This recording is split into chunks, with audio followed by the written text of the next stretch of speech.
7 horas em ponto, a gente está de volta para falar agora do fim da era de Angela Merkel no poder na Alemanha. A eleição por lá é domingo, agora no domingo, e o cenário ainda é muito incerto. Por isso, os candidatos correm para convencer os últimos indecisos. Hoje é o último dia de campanha por lá. O partido Angela Merkel está no poder há 16 anos. Ela é da Democracia Cristã, que é um partido tradicional na Alemanha, que ocupa muito tempo o poder. Os sociais-democratas estão tentando voltar para o governo, e aí tem esse cenário indeciso sobre o qual a Cecília Malan vai falar. Se há chances, do candidato de Angela Merkel conseguir manter a democracia cristã ou se há uma possibilidade de virada. Pelo jeito, ninguém está sabendo direito, né, Cecília? Bom dia para você. Ninguém sabe, Júlia, ninguém ousa nem um palpite, viu? Bom dia a todos. Angela Merkel participa no fim da manhã do evento do partido dela e os candidatos correm com as campanhas eleitorais, já que o cenário está tão imprevisível. Entre os principais temas dessa eleição está a imigração. Vale lembrar que em 2015, no meio da crise migratória provocada pela guerra na Síria, foi a Alemanha que abriu as portas para os refugiados. O país recebeu mais de 1 milhão de imigrantes naquele ano, o que rendeu muitos elogios, mas também críticas da oposição e foi usado como munição da extrema-direita. Além disso, Júlia, antes da votação de domingo agora, teorias conspiratórias e negacionistas vêm se espalhando pela internet. Uma delas tenta vender a ideia de que o Estado alemão não é legítimo e que, por isso, qualquer participação nas eleições de um Estado considerado inexistente seria vista como um ato de traição. Um raciocínio desprovido de qualquer sentido, né, Júlia, mas que está fazendo a cabeça de algumas pessoas.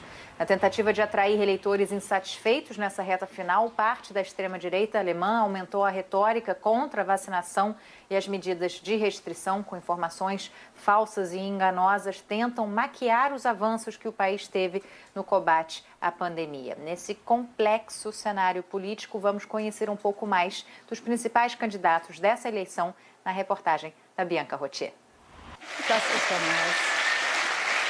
Num cenário completamente indefinido para domingo, cada dia conta. A corrida eleitoral está quente. Os 3 principais candidatos ainda tentam convencer os indecisos, pelo menos um em cada 3 dos 60 milhões de eleitores. Pudera. Depois de 16 anos no poder, Angela Merkel vai se aposentar. Mas a primeira-ministra, que virou quase sinônimo de estabilidade, pode não conseguir concluir o 4º mandato como gostaria, elegendo tranquilamente o sucessor dela. Quem aparece à frente nas pesquisas é o Partido Social Democrata, liderado por Olaf Scholz, ministro das Finanças desse governo de coalizão. O partido de Merkel vem logo atrás. O candidato apoiado por ela, o conservador Armin Laschet, perdeu votos graças a gafes, como a risada larga flagrada durante uma homenagem a vítimas das enchentes do último verão. Em terceiro está o Partido Verde, de Annalena Baerbock. O fato é que essas eleições vão decidir muito mais do que o futuro de uma nação. País mais populoso e maior economia da União Europeia, a Alemanha vem ditando os caminhos do bloco. Apesar da incerteza apontada pelas pesquisas, não se espera uma guinada extrema, seja quem for o vencedor. Não é uma eleição entre candidatos radicalmente opostos, como Donald Trump e Joe Biden nos Estados Unidos, ou Emmanuel Macron e Marine Le Pen na última eleição na França e provavelmente na próxima. Os 3 principais candidatos na Alemanha prometem reformas, mas nenhuma delas radical.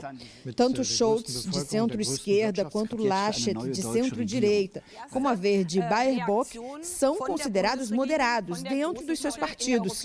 Além do mais, já está claro que a legenda que vencer vai precisar de apoio para formar um novo governo. E assim, terá que fazer concessões.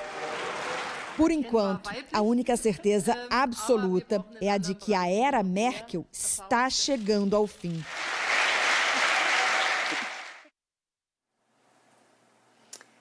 Como você disse, Júlia, Angela Merkel ficou 16 anos no poder, um feito e tanto num país democrático onde a população coloca e tira seus líderes pelo poder do voto. Durante esse tempo, conheceu e trabalhou com 5 primeiros-ministros britânicos, 4 presidentes americanos, 8 primeiros-ministros italianos. A formação dela surpreende muita gente, estudou física na faculdade e tem doutorado em química quântica. Como viveu boa parte da infância e da juventude na época da Alemanha Oriental, também fala russo fluente. E, ao contrário da maioria dos líderes ocidentais, conquistou o respeito de Vladimir Putin. Merkel ficou conhecida por guiar a Alemanha e até a União Europeia como um todo em diversas crises, como a do euro em 2010. Ela é apontada, inclusive, como uma das principais responsáveis pela recuperação econômica do bloco. Em 2015, como eu disse mais cedo, ela lidou com uma crise migratória sem precedentes, sem um plano conjunto europeu e diante de líderes nacionalistas, ela foi no caminho oposto: empatia e compaixão. A decisão de abrir as portas para quem fugia de guerras foi elogiada, mas facilitou a volta da extrema-direita e do discurso xenofóbico ao cenário político alemão. Merkel já havia declarado que não tentaria a reeleição quando a pandemia de Covid-19 pegou o mundo de surpresa, nem por isso deixou o tema de lado. A Alemanha se tornou exemplo de gestão contra o coronavírus. Guiada sempre pela ciência, Merkel incentivou a testagem em massa e as medidas de restrição, o que resultou num número baixo de casos e mortes pela doença no país. Uma mulher firme e forte, Júlia, carinhosamente chamada pelos alemães de mãe. Muito legal, Cecília. Legal essa bio que você traz, biografia dela para a gente. Uma mulher que vai deixar um legado de muita racionalidade, né, nas suas decisões, com sensibilidade também, como você destacou na questão da empatia e compaixão. Obrigada, a gente vai acompanhando aqui, vamos ver o que dá no domingo. Até, beijo para você.